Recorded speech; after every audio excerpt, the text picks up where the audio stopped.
Today, I want us to look at the power behind the love of God. The power behind the love of God.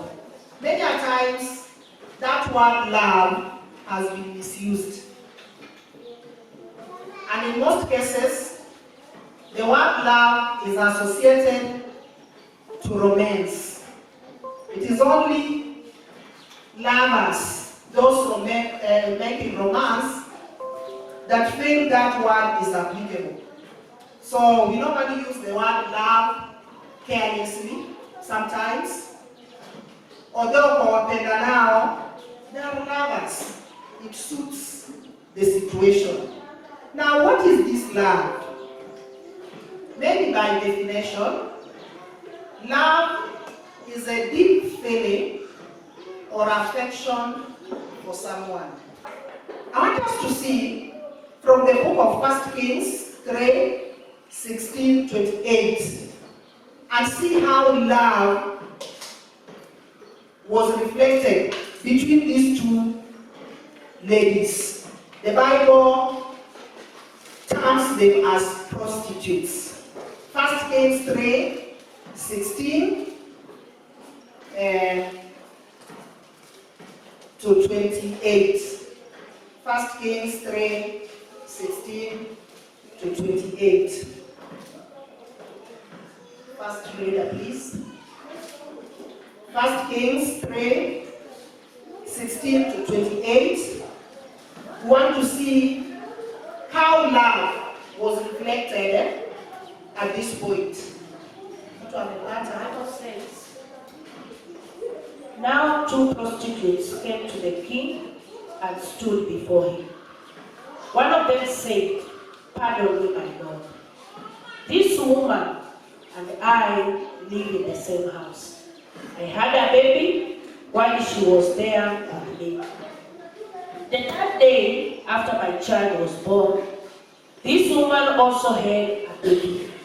We were alone. There was no one in the house but the two of us. During the night, this woman's son died because she lay on him. So she got up in the middle of the night and took my son from my side while I, your servant, was asleep. She put him by her priest and put her dead son by my priest.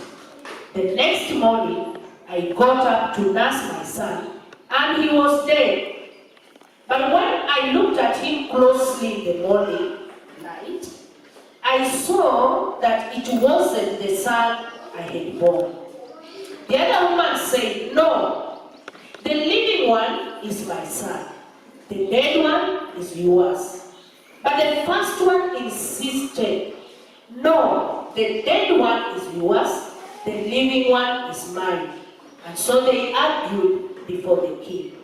The king said, "This one says my son is alive and your son is dead, while that one says, no, your son is dead and mine is alive." Then the king said, "Bring me a sword." So they brought a sword for the king.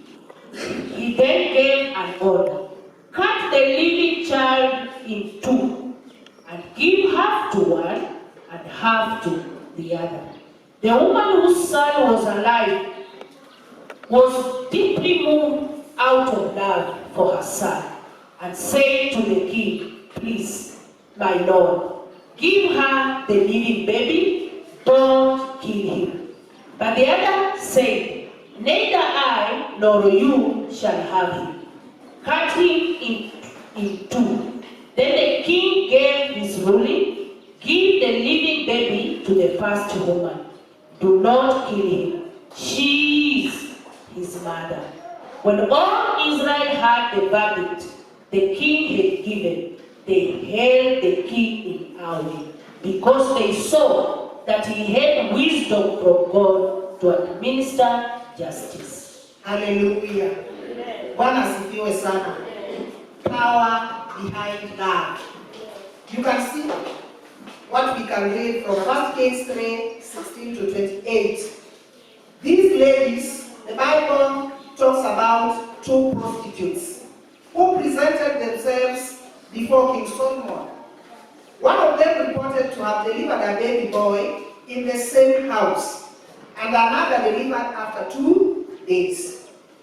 Then the one reporting felt that the other one rolled over her son and exchanged for the one that was alive.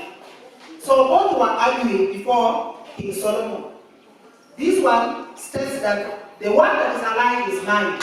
The other one argues, this one is mine. We are talking about love. Power behind love. So, as they continued to argue, Solomon was listening. King Solomon was listening keenly. A man full of wisdom. So he decided that if he is given a sword and cuts through the one that is alive, then the two ladies will share, each having a piece that has been slaughtered, as the other one also receives the other share. We can tell easily whose child, the one that was alive, was for. So this lady who reported celebrated. Yes, cut into 2 pieces. Huh? Mamas who are given back. I don't know how it feels. Hata mtoto akianguka kitu inakata matumbo. But this one is confidently supporting that cut, so that each may have a share. King Solomon, full of wisdom, now saw this one, who is really accusing the other one, may not be the owner of the child who is alive. So he did the needful and gave to the other one who pleaded, don't cut. That was love. It was true love. And still, in this incident, we can tell that love can manifest positively in human beings, and it can also manifest negatively. Church, I want us to realize that the love of man is limited. The love of man is not sure-based. The love of man is full of lies. The love of man may have the limit of that affection, the limit of the feeling towards one another. No wonder the Bible talks about the heart of man that is deceitful. And we should learn by now, just the way the Bible puts it, that cursed is he who puts his trust in man, that we are following. John 3:16. For God so loved the world that he gave his only begotten Son. Bwana asifiwe. As I was reading through this common verse, the Bible does not record, for God so loved the righteous. For God so loved the saved ones. For God so loved those who go to church. The Bible records, for God so loved the world. This kind of love from God is unconditional. I want to believe that in our daily lives, even where we come from, try and look around the filthy surrounding. What majority of people do outside the church. I'm telling you, church, some things are unloving. You can choose not to love because of what is happening with people outside. But the Bible records clearly, for God so loved the world. That word world in it collects all the dots. God so loved the world. Not the church, not the saved, not the righteous.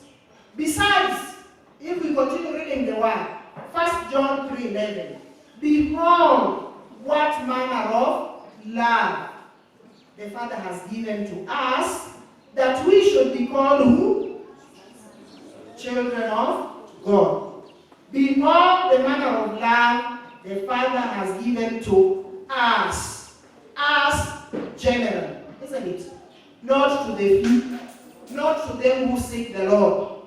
Behold what manner of love the Father has given to us, that we should be called children of God. Kanisa, Mungu wetu ni mwaminifu. God is so faithful. God is so loving. For sure, even before we got saved, some of us could have been witch people. Some of us could have been chokora.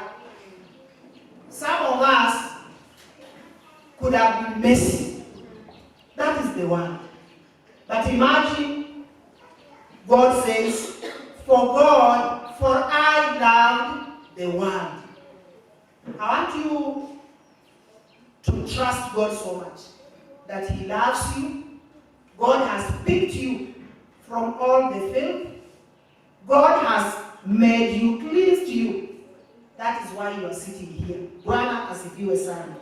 For God so loved the world. Behold, what manner of love the Father has given to us. It touches me so much that I am called a child of God. That I belong to the kingdom of God. Najua Mungu is our state house. Na ukiingia state house kuna mazuri, sivyo? Ona tu mtu kama kansa dena. Si mtoto wa Uhuru. But analambia tu huko vizuri, sivyo? Na si mtoto wake. Lakini hata ukiangalia tu, she's feeling good. What about the child of God? Ambaye umeingia na miguu yote